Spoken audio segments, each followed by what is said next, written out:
Well, hello, my friend. This is Dr. Mari Castle, and thank you for joining the Goddess Breath podcast.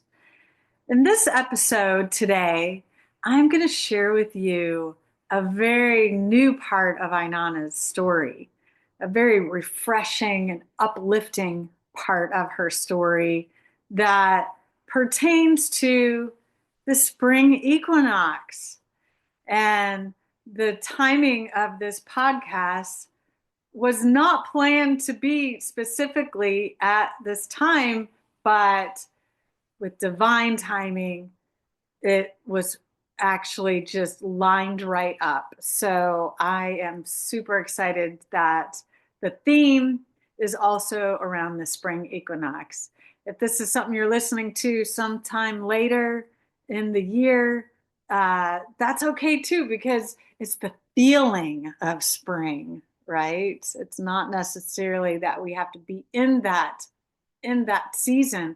We can still feel the different energies and how we feel more open in the springtime.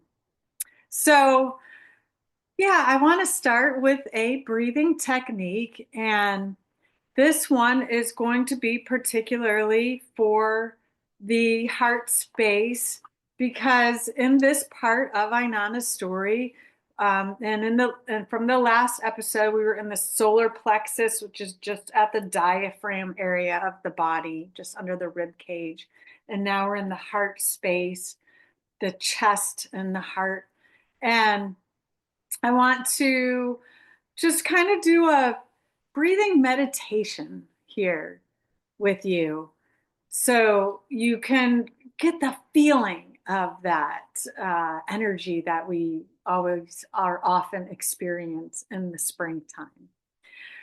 So just sitting back, and if you can, if it feels right, to close your eyes and just taking in some of those inhales through the nose.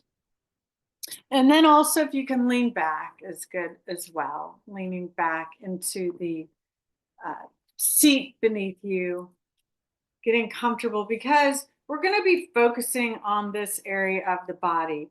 I want you to deepen your breath for just 2 or 3 deep breaths into the lower abdominal area. Take remember those big belly breaths. If you've been following along and keeping track of the episodes, we moved from these deep belly breaths. Now we're going to lift up into the chest and heart space. And with your feet, feeling your feet, feeling that sense of groundedness, and then moving that energy with your breath in that abdominal area, really filling your belly up with air, like a balloon. And then just then thinking about the inhale and exhale in the center of your chest or in the rib cage, and that movement in the rib cage, that very subtle inhale that expands the rib cage, and that exhale that contracts the rib cage. And really staying with that. So the inhale is expanding. If you're not actively trying to expand your rib cage, then just pay attention to that movement naturally expanding. But I invite you to make it bigger. Make that inhale and exhale bigger through the rib cage and chest in your body. And then as you do that, just thinking about your shoulder blades, maybe that your shoulder blades are just touching the seat beneath you. And then you can pull them back and down just a little bit, pulling your shoulder blades down and together. There's a saying, shoulder blades in your back pocket. So, and what that does is it opens your chest more, your heart center, to not only give more, but to receive more, to be more open in this area of your body. And I just staying with that, thinking about that open heart energy and how you feel in this space. Have you been, in a situation where somebody has betrayed you? And what was your reaction to that? Or if you had to forgive them, or maybe, or to just have compassion for somebody that did something that they just didn't know hurt you. So just thinking about that just for a minute, and then just really allowing your heart to open with the sense of love, the word love. What does that word mean to you? What does love mean? Does love expand beyond your sense of relationships to people in your community, or to organizations that you love to support, or to specific groups that you're involved in, that you like to be with, and or love that for passionate love of things that you like to do, not just for another, because love extends way beyond that, but love of things that you enjoy, that bring you joy and that lift you up, that give you a little spring in your step. I'm just thinking about that and envisioning that in your mind's eye, like what brings you joy? How are you feeling about people in your life and your community with an open heart, right? So just feeling that sense of open and expansion in your body, in your heart space. And maybe just a couple more conscious breaths, thinking about that rib cage expanding and contracting, and noticing that movement. And then we can just close with that. But I think that's really important. It connects you to your body, and that also uh, maybe a specific area in your body, maybe that you don't often think about, that you don't spend time of the energy of what are you feeling in this spot, this space in your body. It could also be in the other areas of your body that we already talked about, but just bringing awareness to it, and then allowing the breath to really open there. All right, well, thank you for doing that with me, and I hope you enjoyed it. And now I'm going to share with you the part of Inanna's story that is after she returns from her, or returns to her city from her challenging initiatory rite of having to basically ward off the various villains, I call them, challenges in life that we move through, that we overcome, and arrive in a place of joy, of coming home.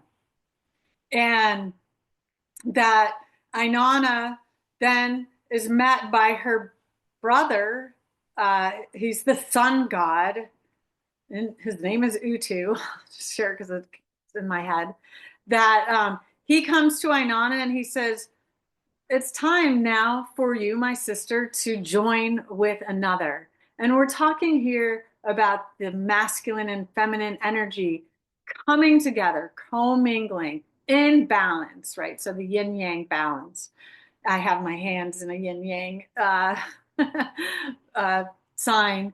So then that in the heart space could be, in my view, and in my book that I write, and I write about this in Unveiling the Modern Goddess, the vertical extension that goes up from our head down to our feet could be this sense of feminine, the inward journey, this inward inner view perspective, our connection to our higher self.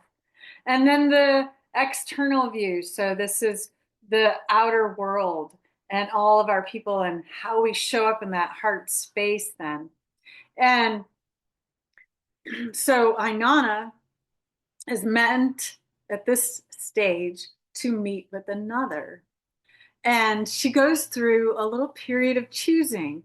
And it's very lovely. I'm not going to read all of that, but she kind of is deciding between which consort of hers that, she's been kind of asked to meet with for the community, to join together to bring more prosperity to the community. But then also, what is she feeling in her heart about these various gentlemen that she's being introduced to consider as basically the king of the city? Because Inanna is being prepped for the queendom role in the city. And there's a part then, just moving along quickly, that says, Inanna opened the door for him, and I'm reading out of my book. Inside the house, she shone before him like the light of the moon.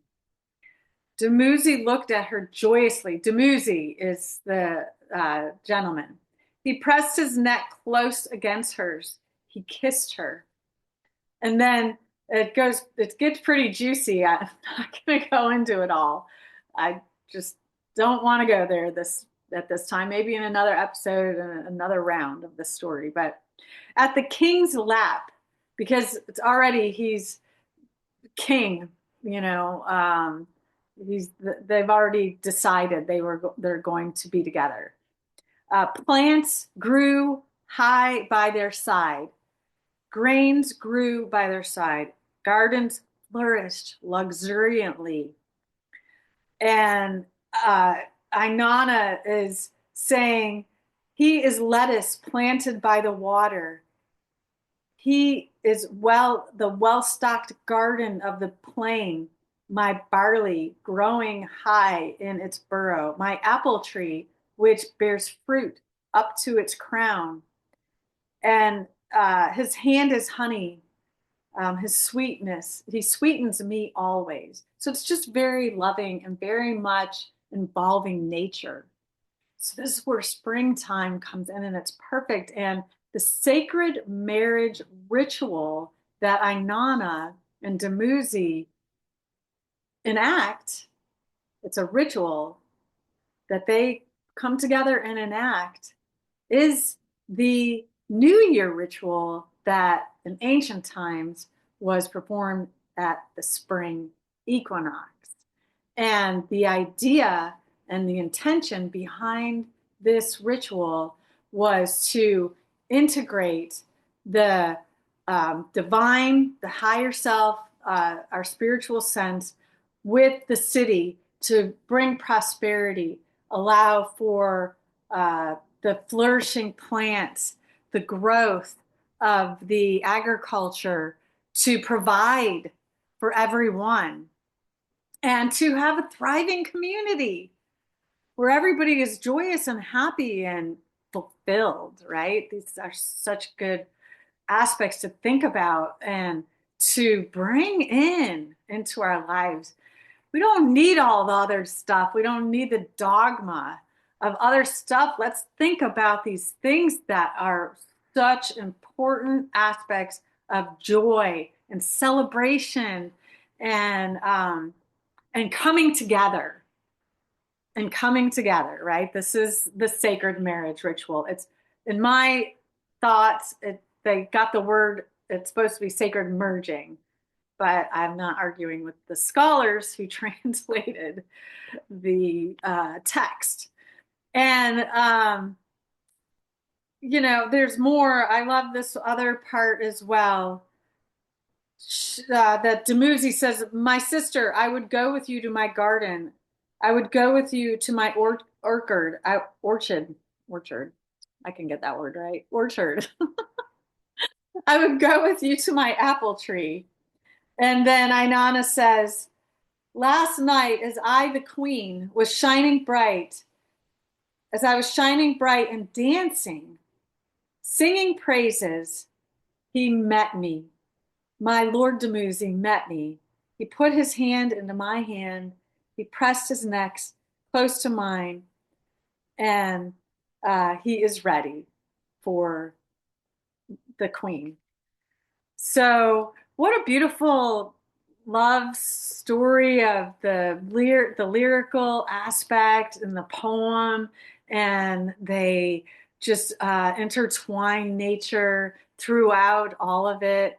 So you really get how it can be so meaningful for the connection and intertwinement of the masculine and the feminine, and how that also shows up in nature.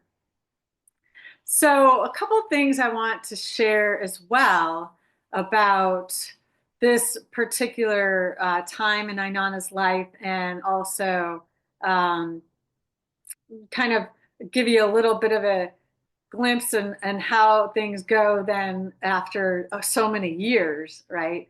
But at this stage, it's about lifting up, and the element for the heart chakra is air.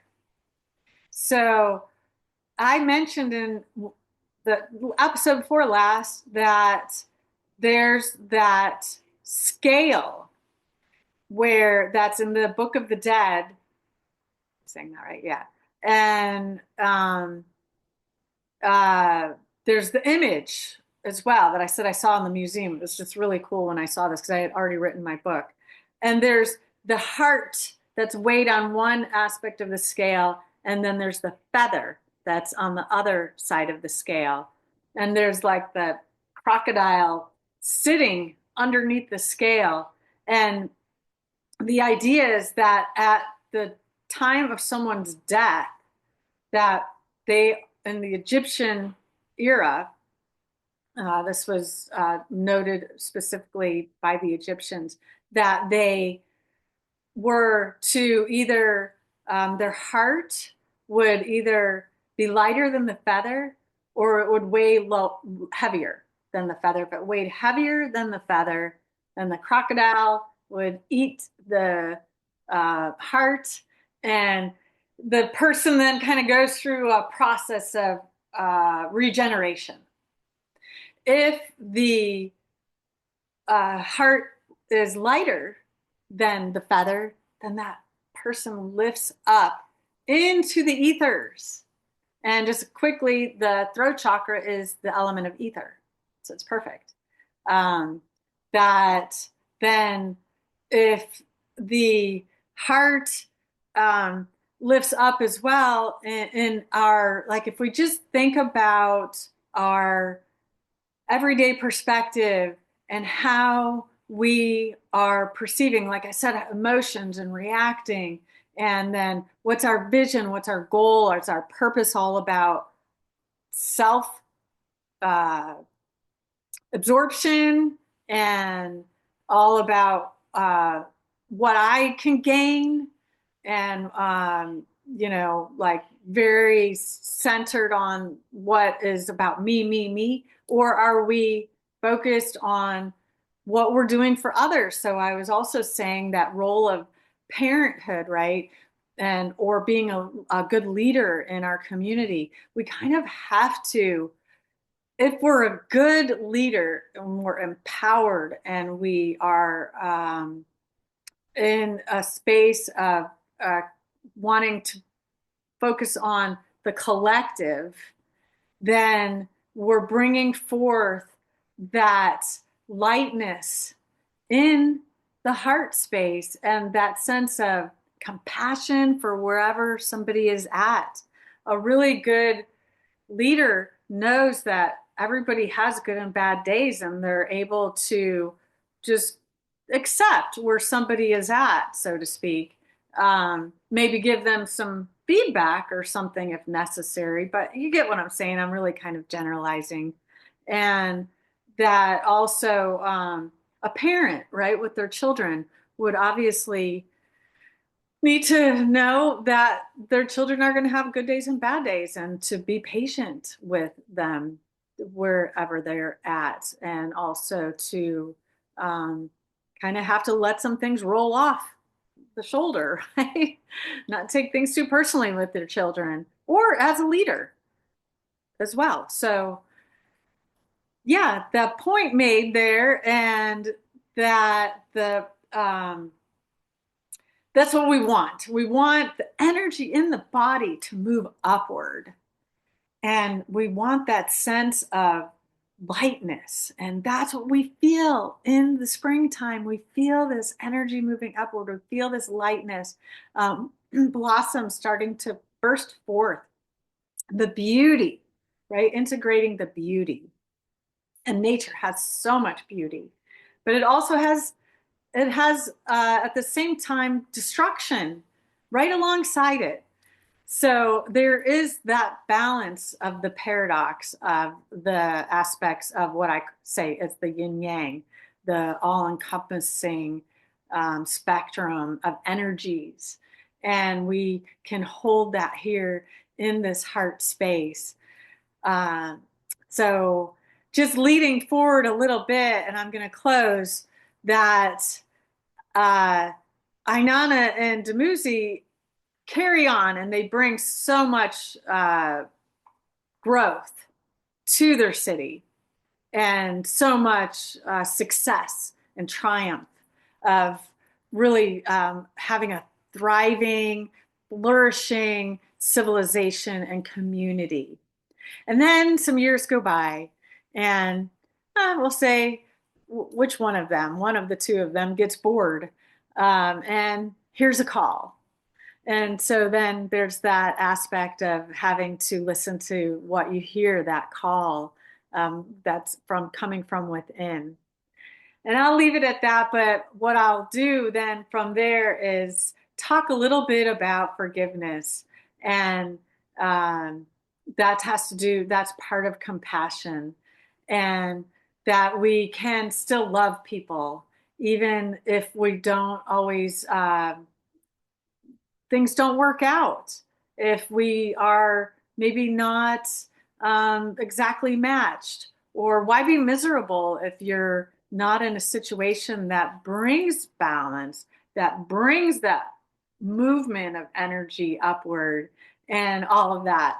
And I'm realizing then what I'm talking about is that I'm going to do an interview in my next episode with a gentleman, and I think you'll be surprised.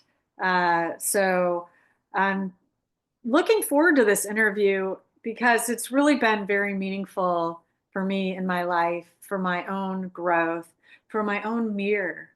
That's where this sits right here as well, with the heart space, is being able to look in the mirror and recognize that we're, we have our aspects of our personality that are going to sometimes rub people the wrong way, or they're going to trigger people. And that if we want to say, am I responsible for that? And taking a look and not taking ownership, I mean, and not being defensive and saying, oh, I, I don't know what you're talking about. Right. Okay. So I'll just stop there. I'm sorry. But I'm sorry. I'm laughing. I shouldn't be laughing. But I think you'll really get a lot of respect out of this next episode that I'm going to provide with an interview.